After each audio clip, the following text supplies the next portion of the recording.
नमस्कार दोस्तों आपको जानकर हैरानी होगी, एक ऐसा देश जहां पर 99% आबादी है, जहां पर हिंदू नाम मात्र है, वो देश अपने यहां पर भगवान श्री राम की फोटो लगाता है। और उस देश का नाम दोस्तों नीदरलैंड है। नीदरलैंड कोई ऐसा गरीब कंट्री नहीं है, बल्कि एक यूरोप का एक विकसित देश है। और आप अगर सोचते हैं कि अगर खाली नीदरलैंड ने ही अपने यहाँ पर भगवान राम की फोटो लगाई है, तो इस कड़ी में अमेरिका भी पीछे नहीं है। तो अमेरिका भी अपने यहाँ पर भगवान राम की फोटो नोटों पर लगाता है। और ऐसा नहीं है कि दोस्तों यही कुछ एक देश है। आप इंडोनेशिया को देख सकते हैं। इंडोनेशिया के 20,000 रुपए के ऊपर भगवान श्री गणेश की फोटो लगी है। और पिछले कुछ टाइम तक उनके मैक्सिमम नोटों के ऊपर भगवान श्री गणेश की फोटो लगती थी। तो दोस्तों आप यहाँ से समझ सकते हैं कि आज जहाँ भारत में कुछ स्टेटों के अंदर राम का नाम लेने पर जेल हो जाती है, राम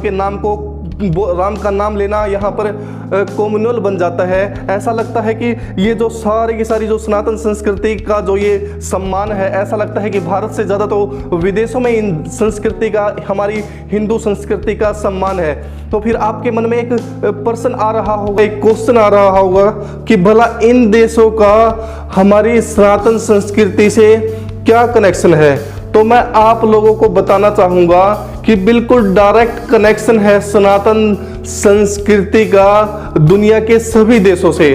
अब आप पूछोगे कैसे? दुनिया का कोई भी देश उठा लीजिए, अगर आप जापान को उठाते हैं तो जापान में आपने पढ़ा होगा कभी ना कभी, जापान के लोग शिंतो धर्म को मानते हैं। और शिंतो धर्म के आपने कभी देवी देवता जानने की कोशिश की है? अगर नहीं की तो मैं आपको बता दूं, वहां जो शिंतो धर्म के जो देवी देवता है, उनके अंदर दाइको कुटेन भगवान शिव, उसके बाद कीची जोटन माँ लक्ष्मी, और उसके बाद बेंजाइटे समा यानी कि सरस्वती माता, और उसके बाद अगर आप देखोगे बिस्मोन जिसको हम कुबेर बोलते हैं, वही तो है दोस्तों।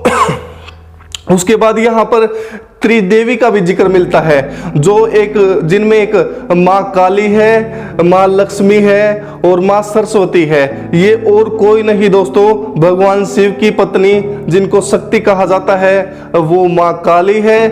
और माँ लक्ष्मी जो विष्णु की पत्नी है। और अगर आप देखेंगे सरस्वती माता जो लॉर्ड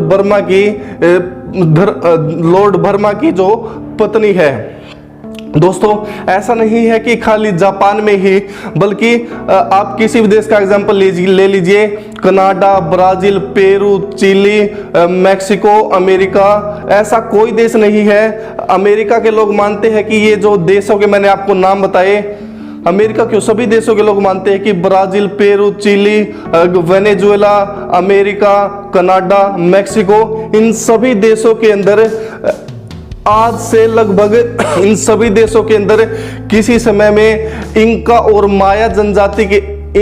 माया सभ्यता के लोग रहते थे, इनका मानना है। और उनके लोगों को इन्होंने नाम दिया रेड इंडियन का। दोस्तों वो रेड इंडियन जिनको नाम दिया है वो और कुछ नहीं है, बल्कि वो हमारी सनातन संस्कृति से जुड़े हुए ही लोग हैं। ऐसा नहीं है कि वो गरीब लोग थे दोस्तों, वो पूरे वैभवशाली लोग थे। आपने सुना होगा कि कोलंबस जब भारत की यात्रा पर आया था, तो वो भारत की जगह अमेरिका पहुंच गया था। तो उसको पता लगा कि पूरी धरती के ऊपर ही ऐसे सनातन धर्म के मानने वाले लोग हैं। तो उसने देखा कि यहाँ के अमीर व्यक्ति, उसको फिर भारत आने की फिर आवश्यकता ही नहीं पड़ी, वहीं से वो पैसे कमाकर लूटपाट मचाकर वहीं से वो चला गया। दोस्तों अगर आपने पिछले कुछ दिनों में अगर आपने सुना होगा कि सऊदी अरब के अंदर भी ऐसे मंदिर के और यज्ञ के साक्ष्य मिले हैं। और अगर मैं आपको बताऊं, ईरान और मेसोपोटामिया की सभ्यता के अंदर भी ऐसे ही हमारे 4 देवता मिले थे, इंद्र, वरुण, नात्स्य और मित्र। और अगर मैं आपको एग्जांपल दूं तो अफगानिस्तान में आज भी काफी दुकानों के ऊपर लिखा होता है कनिष्क। तो कनिष्क का तो आपको पता ही है, वो एक हिंदू राजा था।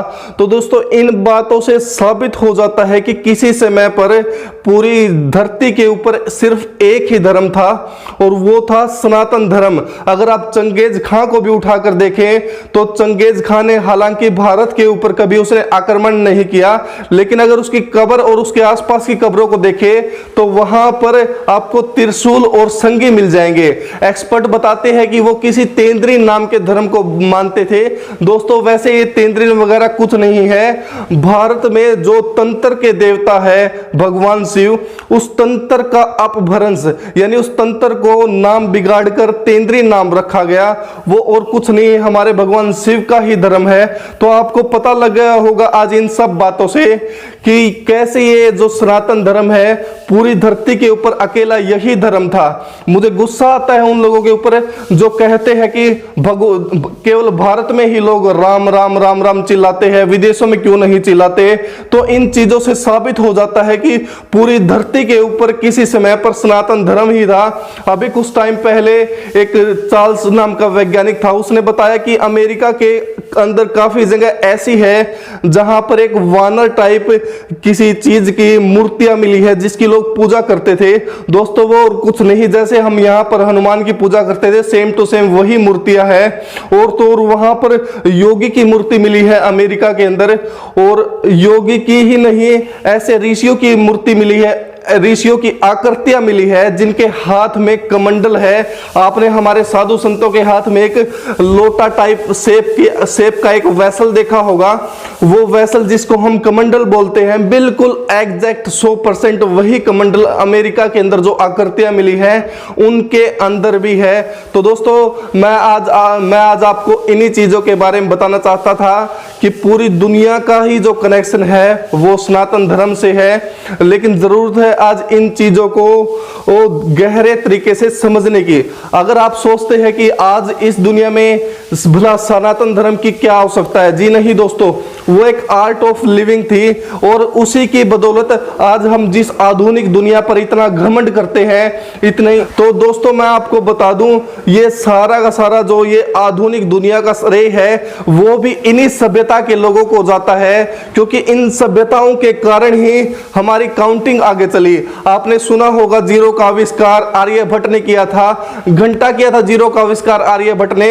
आप देखोगे कि जो वो जब दुनिया की काउंटिंग रुक गई तो कुछ लोगों को फिर एक ऐसी चीज चाहिए थी काउंटिंग आगे चलाने के लिए। वैसे तो ये इस बात में भी बहुत संशय है कि ये काउंटिंग कहां से आई, तो उनको कहीं गलती से आर्यभट्ट की बुक मिल गई, तो उन आर्यभट्ट की बुक्स के अंदर उनको जीरो ये जो न्यूमेरिकल वैल्यू मिल गई। तो आर्यभट्ट ने तो अपनी कहीं भी जिक्र नहीं किया कि उसने जीरो का आविष्कार किया है। उनको तो हजारों वर्षों पहले से ये सारी चीजें आती थी। उनके यहाँ पर बड़ी बड़ी यूनिवर्सिटियां हुआ करती थी जहां पर 90 लाख से लेकर 1-1.5 करोड़ तक वहां पर बुक्स हुआ करती थी। अगर आप सोचते हैं कि खाली काउंटिंग काउंटिंग चिल्लाने से ही क्या दुनिया का सारा श्रेय छिन जाएगा, जी नहीं दोस्तों। अगर आप देखोगे तो महर्षि भारद्वाज की विमान शास्त्र बुक पढ़ के ही ये जहाज बनाए गए। दोस्तों लोगों को ये बिल्कुल असंभव लगता था कि भला धरती से कोई चीज उड़कर एक निर्जीव चीज भला कैसे उड़ सकती है। भारत के ही 2 लड़कों ने उस जहाज को बनाया और आसमान में काफी ऊंचाई तक ले जाकर एक रिमोट से उन्होंने नीचे भी उतार दिया। तो दोस्तों फिर उन लोगों को वो जो 2 लड़के थे उनको नजरबंद कर दिया उन लोगों ने अमेरिका ले जाकर, और फिर उनका आगे कभी जिक्र नहीं मिलता है हमें। और फिर राइट ब्रदर्स कहते हैं कि हमने हवाई जहाज को बनाया है। ऐसा नहीं है कि दोस्तों यही कुछ एग्जाम्पल है। डीएनए की संरचना हमारे यहां से निकलती है, डीएनए की संरचना हमारे यहाँ से निकलती है, और हमारे यहाँ से महर्षि सुश्रुत का जिक्र मिलता है जो आज से 2-3 हजार साल पहले जैसे वो सर्जरी करता था, आज के डॉक्टर आधुनिक डॉक्टर भी ऐसे सर्जरी नहीं कर सकते। वो उसके पास जितने औजार है, हमारे उस ऋषि के पास जितने औजार है, आज के डॉक्टरों के पास भी ऐसे औजार नहीं है सर्जरी करने के लिए कि जैसे महर्षि सुश्रुत के पास होते थे। तो दोस्तों मैं आपको बताना चाहता हूं कि ये सारी की सारी आधुनिकता हमारे ही सनातन धर्म से निकलती है। आप सभी का ये फर्ज बनता है तो इस आधुनिक जो ये ग्रंथ है हमारे, जो ना तो कभी त्रेता युग के अंदर कभी ये कमजोर हुए थे, ना द्वापर युग के अंदर कमजोर हुए हैं। तो ये जो अत्याधुनिक जो ये साइंस है, इस अत्याधुनिक विज्ञान को समझने की आवश्यकता है, ताकि हम मानवता को एक अलग लेवल पर लेकर जा सके। दोस्तों, आज की वीडियो में बस इतना ही। जय हिंद।